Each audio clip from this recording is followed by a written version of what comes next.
Aqui está um ponto de tomada de água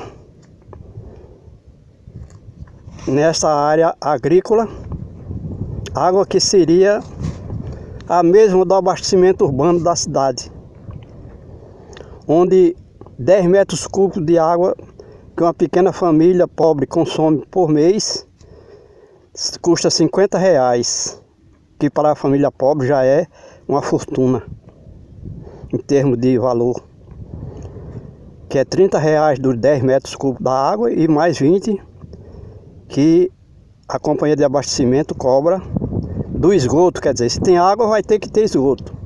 Mas aqui nós estamos na zona rural e a distância desse ponto de água que a gente vê que está desativado e a cidade é mais de 3 km. Então imagina as instalações hidráulicas que foram usadas aqui para trazer esse líquido escasso do abastecimento urbano até aqui.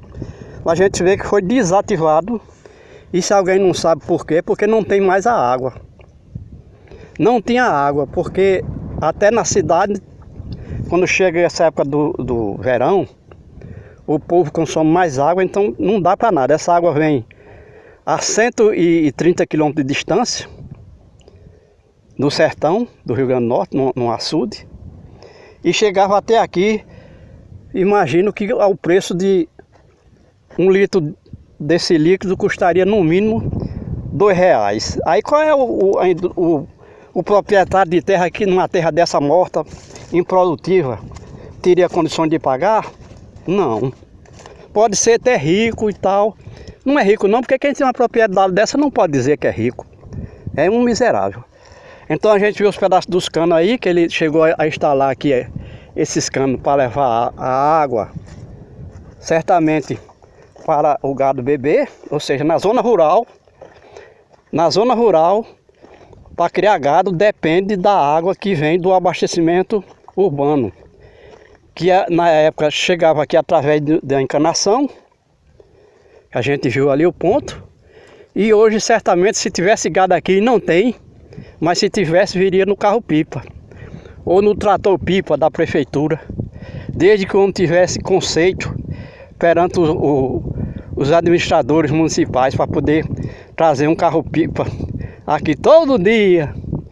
Muitas vezes vai chegar lá no ponto de coleta da água na cidade e não existe a água, porque o abastecimento é deficitário. E como a gente disse, nessa época do verão, onde as pessoas consomem mais água, até para tomar banho, aquelas pessoas que têm condições de pagar por ela. Mas acontece também que no meio do percurso, nesses 130 km de distância, entre a fonte de água e aqui, existe centenas de cidades não digo cidade, mas de propriedades rurais, nessas mesmas condições de secura, que normalmente fura o cano do abastecimento urbano para poder tirar a água para o seu animal beber. E aí a água não chega na cidade. Isso são políticas aqui que a gente sabe que é normal para o homem daqui da área, não só para o homem do rude, do campo, mas os administradores, os políticos, tudo isso eles acham que é normal. Então não chega água suficiente na cidade e além do mais, o consumo aumenta com esse tempo seco, esse tempo de calor extraordinário. A gente faz essa explicação porque isso tudo é fantasia na cabeça do homem. Ele instalou os canos aqui imaginando que ia ter água para chegar, e a gente imagina como é que ele conseguiu esses canos. Uma propriedade dessa que não produz nada, de onde é que vem esse dinheiro? Não vamos entrar na polêmica, mas a gente sabe que são adquiridos de forma clandestina. Então essa coleta de água ele certamente não tinha medidor, e é o que a gente chama aqui de jacaré, porque quando o homem daqui engambiarra a luz sem pagar, tira do sistema elétrico, é chamado de macaco. E quando tira da água do abastecimento urbano sem pagar, é chamado de jacaré. Então seria um jacaré aqui. O resultado é que o jacaré foi desativado porque não tem a água. Mesmo que ele tentasse tirar clandestinamente de algum lugar, o cano está aí, mas não tem água alguma. E a gente vê como o homem vive numa eterna fantasia. Tá aqui o outro ponto. Nós vimos um ponto ali naquela propriedade, são duas propriedades aqui, e outra aqui. Água não tem.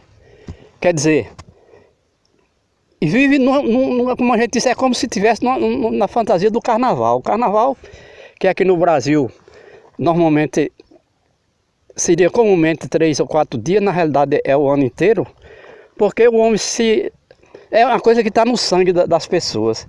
Então, quando não é o carnaval, aquele com as fantasias, mesmo com aquela indumentária toda, da cabeça aos pés, onde o homem se veste de mulher e a mulher se veste de homem e outras coisas tal. Então também isso pegou no sangue, e mesmo fora do carnaval eles estão fazendo, vivem nessa eterna fantasia, dizendo, não, vai ter já água, vai ter tudo. E não tem não, gente. Nós estamos mostrando que é tudo fantasia, não funciona não. Por isso que a terra está morrendo. E não adianta plantar porque não tem água e não tem chuva.